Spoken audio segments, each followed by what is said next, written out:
welcome to another episode of Morgan's Pop Talks, where we serve opinions, not judgments, on all things reality TV and pop culture. If you haven't figured it out by now, I am Morgan, and we have lots to discuss. I'm feeling a little bit more comfortable today because my British South African fiance is not lurking in the halls of my apartment. He is in New York City right now. So I feel like I can be as loud as I want. I can be as obnoxious as I want. Although I did put the sound panels in so that my neighbors couldn't hear me.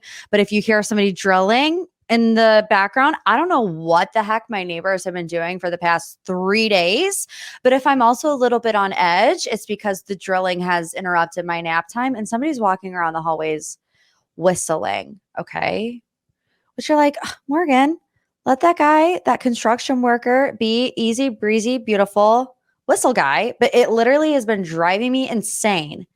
And so I'm a little bit on edge. I am looking forward to this weekend, though, because I'm meeting up with David in New York City, the Big Apple. So send T's and P's that I run into. I mean, Harry Styles is there. He's performing at Madison Square Garden. I looked up tickets are like $600. Ain't nobody got time for that. I'm going to have to record some more podcast episodes before I can afford to go to Harry Styles at Madison Square Garden. But maybe like a Paige DeSorbo street moment. Maybe like a Carl Radke will be walking around. Who knows? Just send the T's and P's that I get some action in the Big Apple. Also, mark your calendars because David, my lovely British South African fiance, is going to join the podcast next week. We're going to talk all about Love Island, baby, which UK just wrapped up. I know we're like late to the game, but I didn't want to be spoiler girl over here. So if you haven't finished it yet, finish it. Come listen. And let me just tell you, even if you don't watch Love Island UK, listening to my fiance talk will have you like enamored for like ever, honestly. Anyways, yeah, the reason why David's coming on next week is A, because I want to talk about Love Island and I want to utilize him, you know, to my advantage, but B, he's also leaving soon.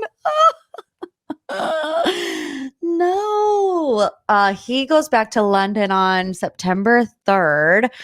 We're still just waiting it out, guys. We got to wait for the U.S. government to send us a little fiance visa, as he would say, so we can just get this thing done and dusted. But until then, he's got to go back and forth. So like I've said it a million times already, I need T's and P's. But let's get into our Pop 3. These are the 3 biggest headlines of the weekend. And my first it just says weddings with like 18 exclamation marks because everybody and their grandma got married this weekend.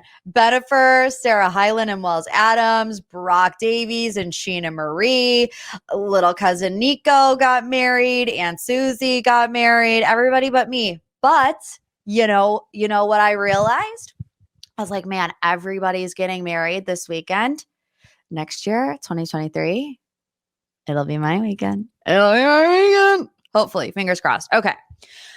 The one wedding that most people cared about is the one wedding that I literally do not care at all about. And that would be Jennifer Lopez and Ben Affleck. I mean, it's definitely the highest celebrity profile wedding of the 3, but like, I just don't care. They had an all-white wedding. It looked very beautiful, but also saw that Sheena and Brock, they both were in all white. So it's like, how pissed do you think Sheena is? Like, literally. Okay. Here's just a little tea on Ben and J-Lo. Casey Affleck, Ben's brother, was not there. Leah Remini, who is BFFs with J-Lo, not there. Radar Online is saying that their relationship has taken a little bit of a back seat since Benny Boo Boo came back into the picture. I don't know if that's true or not. But did you see the decorations at the Bennifer 2.0 wedding? Okay, I put a little link here so that I could see. Of course, it's a people exclusive because everybody does that these days. But 2 A-list Hollywood actors, singers, had this kind of wedding decoration at their ceremony. A wooden board, brown wooden board in white cursive says, "Love never fails." Okay, that's not it. That's not all, folks. Another brown wooden board that says, "Love always protects, it always trusts." I'm hearing they had about 10 or 11 of these wooden boards. So, you guys owe me an apology for this. The gather sign. If you're watching on Instagram right now, you could probably see it. If you're listening to me in the car, I'm holding my dearly beloved gather sign that I was absolutely dogged for having. Someone literally sent me a DM that said she's a 10, but she has a gather sign in her living room. All right, well, take it up with Jennifer Lopez, who might as well have had the word gather on the altar because of all the wooden boards she had. But, not everybody has A-list celebrity taste like I do. Okay, moving on to our next celebrity wedding. Sheena and Brock of Vanderpump Rules, filming in full effect with this one. It seems like they had a little bit of a joint bachelor party leading into their wedding because they were all in Cancun earlier in the week. The girls were on boats. They were dancing. They were having a good time. Honestly, have not been keeping up with Brock Davies, so I don't know what they were doing, but another People exclusive. So who was there? Ariana, some former Vanderpump Rulers, Kristen, Jax, Brittany was there. The Toms, Schwartz and Sandy, Lala, Raquel, James's girlfriend, Allie. The big question, where in the world was Katie Maloney? She was in Cancun. From all of the internet sleuthing that I have seen, it does not appear that Katie Maloney was at the wedding. They have unfollowed each other on social media.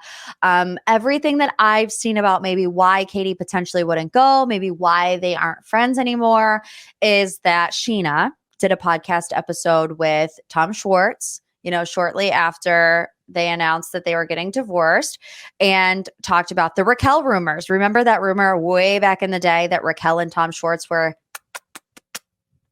at Coachella? It ended up not being true, but Sheena was like, well, can we make that rumor true in Cancun? So I don't know. That's neither here nor there. Sheena Shea. Oh, I can't call her Sheena Shea. She is not married to that man anymore. Sheena Marie Honey Davies, I think, maybe. No crop top dress. I feel a little betrayed, honestly. It's not all happening if Sheena Marie is not in a crop top wedding dress, but she looked stunning. She had a tight lace dress, a sheer overlay skirt that she took off during the reception. She looked gorgeous. Brock, in all white, had some chains on his boots. I don't know what the chains on the boots is about, but Brock, live your life. Love y'all. Okay, finally, the last wedding. And you guys, the 3 weddings are not the pop 3. The 3 weddings, one story, because there's too much to talk about. Sarah and Wells. So Sarah Hyland, she's Love Island host. She was on Modern Family. Wells Adams, Bachelor in Paradise superstar, bartender. Best wedding of the weekend. They didn't get the People exclusive Vogue for Wells Adams, the Bachelor in Paradise bartender. Jennifer Lopez, People exclusive. I mean, okay, I guess I'm really not the only one that did not care about Bennifer 2.0 getting married, because they didn't get Vogue. Wells Adams got Vogue. So the guest list here was very Bachelor Nation was in full force. Nick Viall and his girlfriend, Natalie, all of the cast of Modern Family, Sofia Vergara, a little something we saw behind the scenes was our dear friend Michael A. dancing with a Danielle Maltby. I don't know. Can't say much about that other than the fact that they probably met on the beaches of Mexico a couple months ago. But who knows? So yeah, there you have it. Those were the 3 weddings. Next year, we can just add Morgan and David to that list, and we'll see, what other celebs I share a wedding weekend with. Let's move on to quite literally the opposite end of the spectrum, because we got some big divorces this week as well from our Love is Blinders. About a week ago, Iyanna and Jarrett announced their divorce. Now, they were on season 2. Then on Sunday of this week, Nick Thompson and Danielle Rule, it came out that she submitted paperwork to divorce him. Those 2 were the only 2 couples to get married at the end of season 2 of Love is Blind. So let's start with Jarrett and Iyanna. Of course, they did a long Instagram post. I'm going to read 18 million Instagram posts when we do the deep dive on Beverly Hills this week, so I can't be bothered. But after doing some digging, it seems like they're at least on good terms. Jarrett posted a photo that said, "In a world full of opinions, I have everything to be grateful for." And then Iyanna commented below it and said, "That's right, live your life." So seems like they're okay. I mean, if I hated my ex, I wouldn't be like, "That's right, live your life." Like, they were getting blocked. Okay. So neither Danielle nor Nick have publicly announced their divorce yet. But according to E! News, Danielle submitted the documents to a Chicago court on August 15th. And that's according to legal records obtained by E! News on August 21st. We knew something was up because Danielle's Instagram, she was wilding out. She was posting the Chloe quotes. We can now say the Kim quotes because she did it with Pete too. And like red flags were just flying everywhere. They were saying things like, "When things fall apart, consider the possibility that life knocked it down on purpose. They weren't following each other." Then she goes on her Instagram story and says, "I want to clarify. The quotes from the book are not about Nick. Sometimes people forget that people have things that go on outside of relationships." Well, sis, you posted that damn well knowing that you were filing for divorce if you had not filed for divorce already. A lot of comments being made about whether or not, all of these announcements are made when a contractual obligation is up. Because what's the chances that 2 of the couples, the only 2 couples that got married on the show, announce their divorce within 4 days of each other, and they're like, "Oh, is it a year? Like, is their contract up? Is this why they're allowed to say anything?" Okay. Well, also this week, what I think is interesting is, of course, the After the Altar trailer for Netflix dropped this week. After the Altar is all about what happens after the experience of Love is Blind, checks in on all the couples. I mean, we got Natalie and Shane drama. We got Deepti and Kyle maybe wanting to pursue a relationship. Shayna is now married to somebody else, and Nick and Danielle still married. Jarrett and Iyanna still married, although in the trailer it does seem like there is something going on between Jarrett and Iyanna. So I don't know. I think After the Altar is still a part of the show. So, I have no information on when their contract is up. But typically, when you do a reality show, at least in Bachelor world, I can speak a little bit of experience from, your contract lasts about a year after the season finished airing. I think sometimes it's different for different people. For example, Katie, her contract was supposed to be a year from when her last episode aired.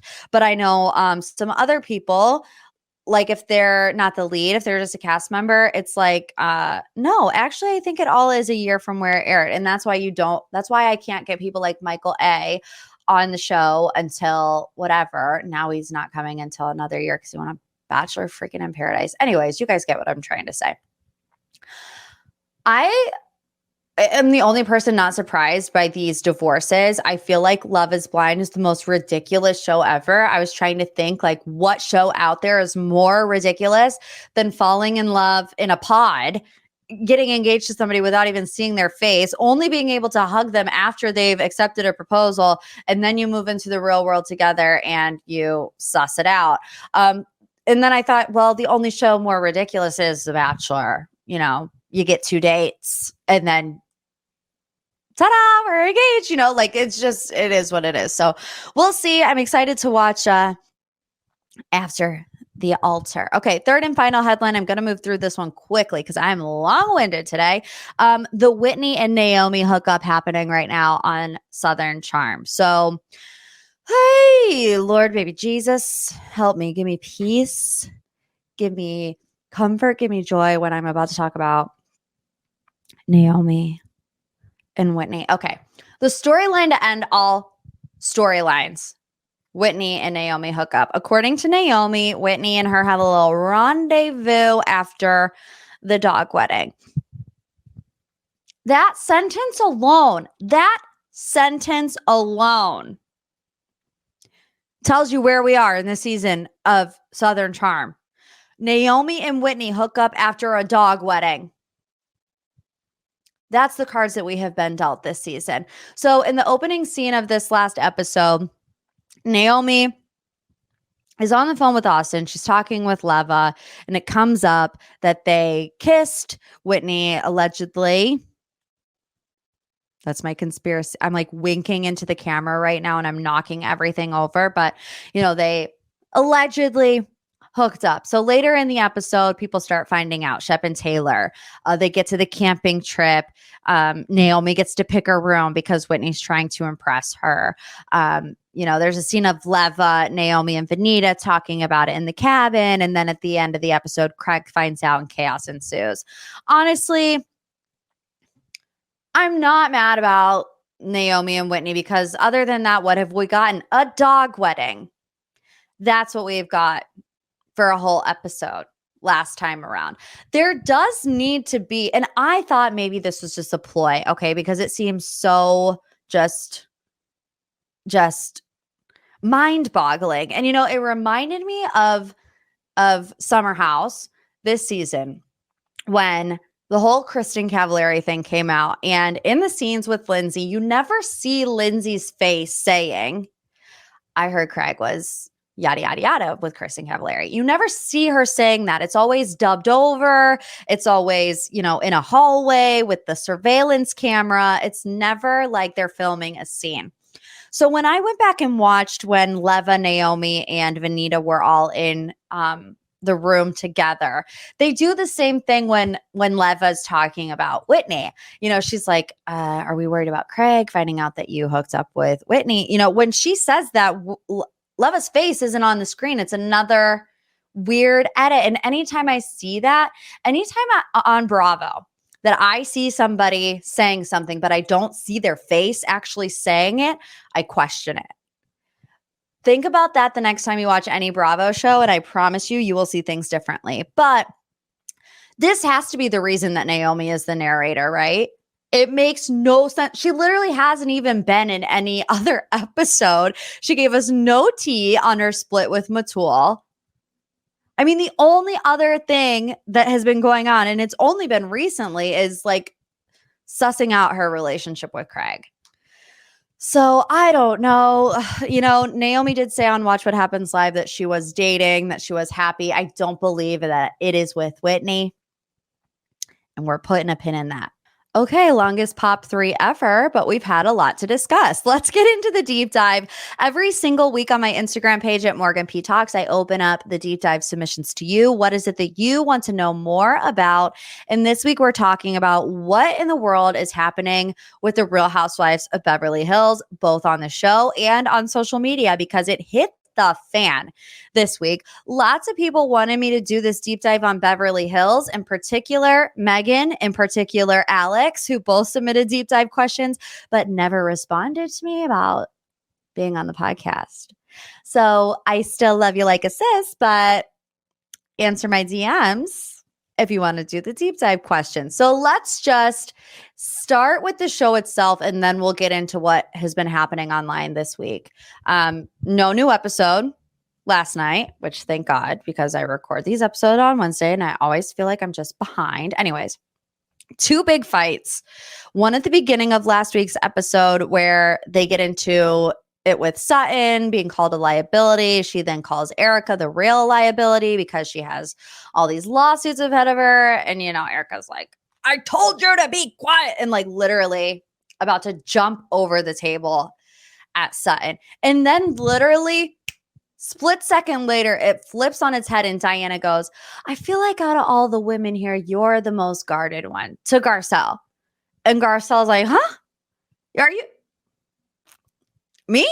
Literally nobody was talking anything about Garcelle. And for some reason, Diana was like, Garcelle, I feel like you are the most guarded one. And Lisa Rinna's like, do you hear her? Girl, Lisa. No, Lisa, we can't hear anybody but you because you are screaming every 5 seconds. It's always the Fox Force 5 against Garcelle and Sutton. Fans truly are having like enough of Erica, Lisa, Dorit, and Kyle literally sitting there manipulating the situations. Every time Kyle Richards is like, how does that make you feel? I'm like, you are not in a confessional right now. Do not, you know what you're doing. You have been on the show long enough. And this is a really great point that Tamara Judge said whenever she left the Real Housewives of Orange County, went on Ultimate Girls Trip, and now is back. She was like, that break was the best thing for me because I became a professional housewife. These women have become professional housewives where they know exactly how to manipulate a situation. They know how to manipulate a scene, and fans can just see right through it.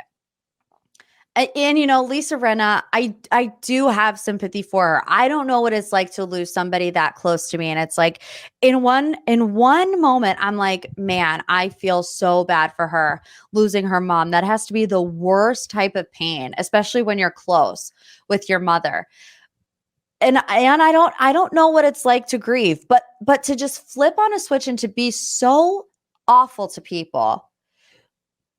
People aren't going to have sympathy for you when you treat others that way. They're just not going to. Even if it is valid in your mind that you're not emotionally stable right now, people aren't going to see that. All they're going to see is you popping off left and right. But then Lisa's like, she's like, we need to live, laugh, love. You know, we need to live, laugh, love. When she's like, we need to come from a place of love. When 10 minutes earlier, the veins were literally popping out of her head. And then at the end of the episode, there's another argument. It all comes back to Sutton being the liability. You know, they say that means that Sutton is a hindrance for Garcelle getting to know anybody else. And it's like, actually, the hindrance of anybody getting to know anybody else is that Fox Force 5 minus Teddy because she's no longer here. I mean, really? You're going to say that Sutton is the reason why Garcelle can't get to know anybody? When literally, in the same breath, Erica goes, these women are the closest to me. And, you know, Garcelle's like, I know. Y'all pretty much have it tattooed on your forehead. FFF, Fox Force 5. We get it. And then Lisa's like, I'm not having your back right now. Like, we know, Lisa, you don't ever have Sutton or Garcelle's backs. You only really have Erica's back. And it's like, at this point in the show, they're handing out drinking problems. They're like, you got a drinking problem. You got a drinking problem. Everybody on the Real Housewives of Beverly Hills has a drinking problem. Now, obviously, I don't know. Erica's going through a lot. She's on medication. She probably shouldn't be mixing alcohol with said medication. But now they're like, oh, but Sutton, what about your drinking problem? It's like, come on, you guys. Seriously. Then Garcelle gives us the best moment of the season, literally. Iconic. Erica, I don't have to make you look bad. You can do that on your own. Write it on my tombstone. No in loving memory of Morgan Page. None of that. On my tombstone, I want Erica. I don't have to make you look bad. You can do that on your own. So there's the gist of the drama on the show. But there's another clique that's starting to emerge from the pack, and it is Lisa Rinna, Erica Jane, and Diana Jenkins. Name a more unlikable trio. I mean, really, woo! And they're always going back and forth on social media, talking about the show and whatnot. But it really, really, really hit a new level of low. And that being Instagram users Team Diana-ers. A lot of people speculating that these are actually robots, on Instagram because they have those. Leaving nasty comments on Garcelle's son Jax's Instagram page. On a 14-year-old Instagram page, these people are writing things like, your mom needs to stop talking about Diana and Erica, like on a 14-year-old Instagram. Also, just to keep it real, writing very racist things on his Instagram. It's disgusting. I'm not going to read it because honestly, it like makes me sick to think that somebody, robot or human, alien, I don't freaking know, is writing these kind of nasty comments to a 14-year-old online. If you want to know what it is, look it up. It's very easy to find, I promise you. But Garcelle posted on her Instagram and said, I'm usually a very strong woman. I've raised to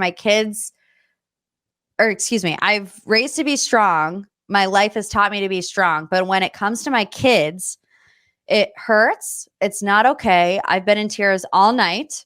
It's just a TV show. People scream at your TV, throw things at your TV, but leave our kids alone. Lisa Rinna did post something similar.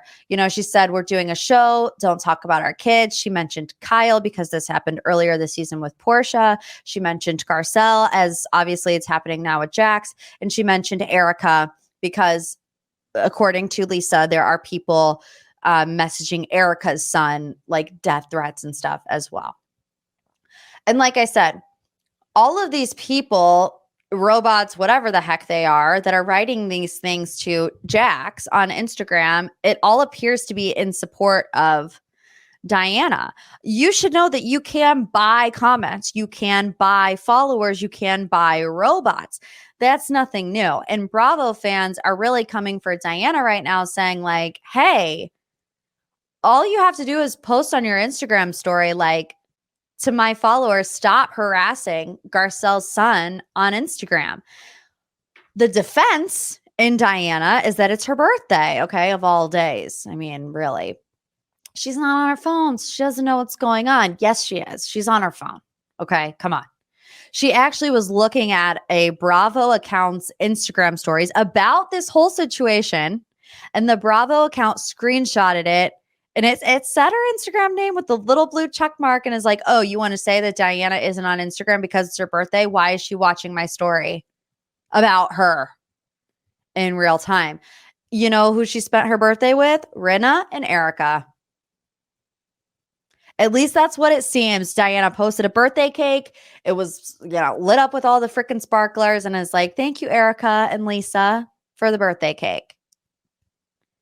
I mean, it's next level. Not only are they saying bad things about Garcelle's son, Jax, they're also saying things about Garcelle's son, Oliver, mocking his past with addiction. It's just really not cool. And, Garcelle posted this Instagram from Jax. This is the one that I am going to read because I think it's important.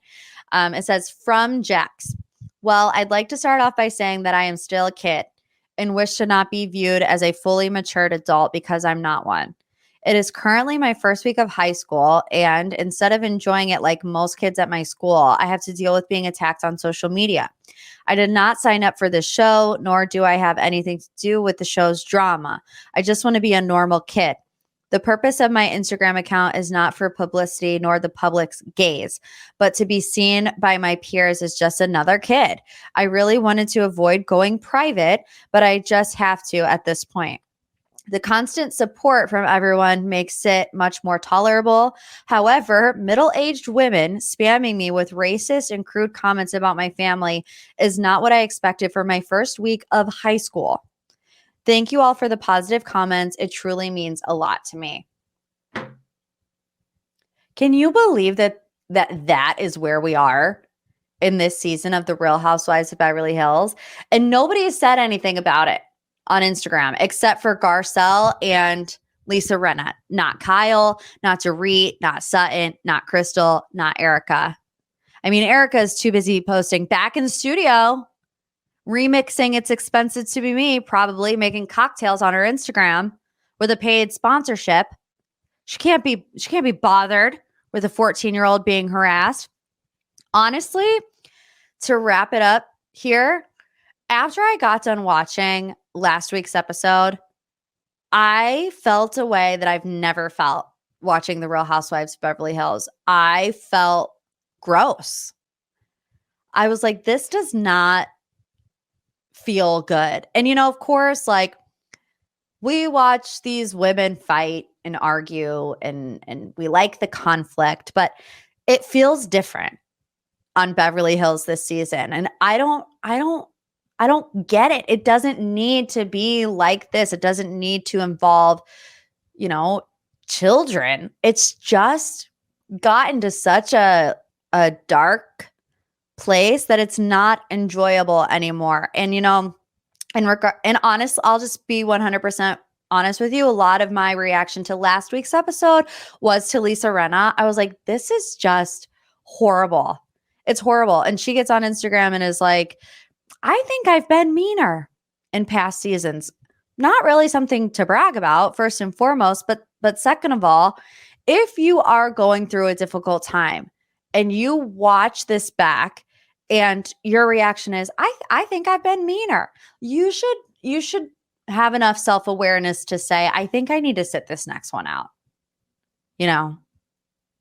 But it's Lisa Rinna, so who knows? Okay, to wrap up this week's MPT, we're going to talk a little Bachelorette, specifically Tino's dad. Tino's dad is out here wilding in the streets, and not only on this week's episode of The Bachelorette, he's doing it on social media, and we are going to get all up into it. So this week we had hometowns. Everyone's talking about Tino's dad. He's in the rankings of Barb, Aunt Lindsay, Tino's dad for biggest grilling of all time. What was his name? Tony? I want to say it was Tony. I'm not sure. We're going to call him Tony. Even I woke up with a text message from David, who's on a work trip. I guess they literally screened this. Like, they got a projector on David's work trip and watched this week's episode of The Bachelorette together as a company. I mean, I would like to work for that company, but I woke up with this text from David that says, I'm surprised they aired Tino's hometown. It was basically 15 minutes of his parents ripping the entire concept of the show. I mean, Tino's parents were so rough. Oh, I was like sweating everywhere. From a parent's perspective, I do understand because, I mean, like I said, this podcast episode, it's the most ridiculous show in the reality TV world. You're supposed to figure out if you're going to marry this person after having one date with them, maybe two, and an overnight date. Like, it's just is absolutely insanity. But also, like, chill, dude. You don't have to make this girl cry. I mean, our Rachel, God bless her. She cries at the drop of a hat, but she didn't cry. She stayed strong for this one, but she almost cried. So our friend Susanna from Bachelor Data. She was on the podcast not too long ago. She did a deep dive with us all about, who potentially the winner is, screen time. Susanna's the best. Susanna found that Tino's dad was talking crap about her on his public Facebook page. Okay, here is what Tino's dad said about Susanna and Bachelor Data. His name is Joe. I like Tony better. Tino and Tony. Can we call him Tony? We're calling him Tony. Okay.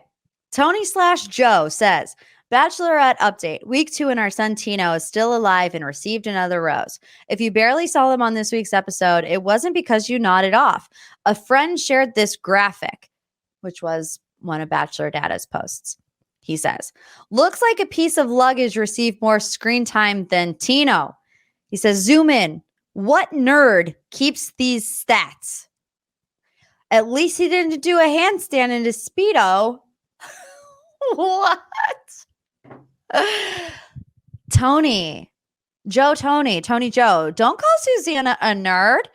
She had a major clapback and she was like, very similar to the sports world, Mr. Tino's dad.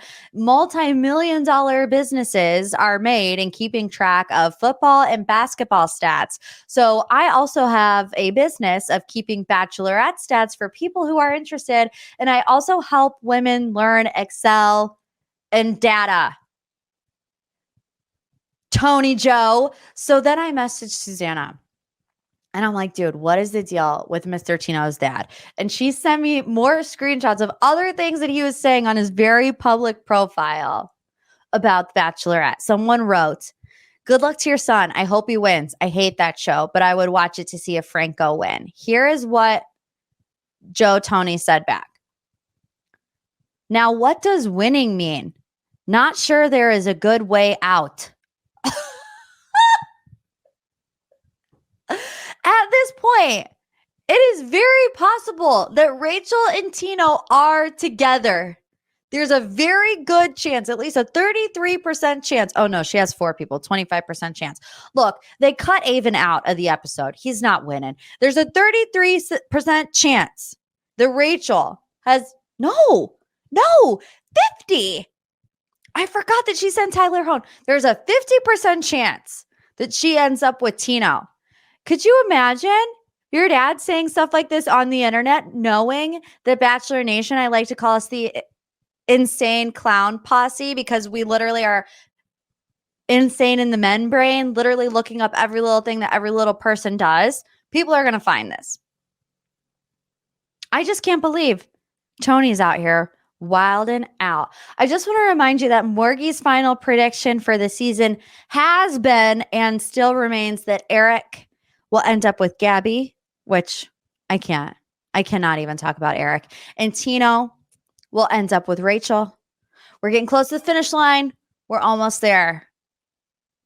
But I'm feeling strong in my prediction, unless Tony Joe ruins it for everybody. We could have another Barb on our hands. All right, you guys, thank you so much for joining another episode of Morgan's Pop Talks. Here's what I want you to do today. Maybe not everybody because, well, you'll find out. I want you, if you're listening to the podcast right now, if you live it, if you love it, if you want to gather as the MPT fam, I want you to screenshot you listening to the podcast, post it on your Instagram story, tag me in it. I want to reshare it.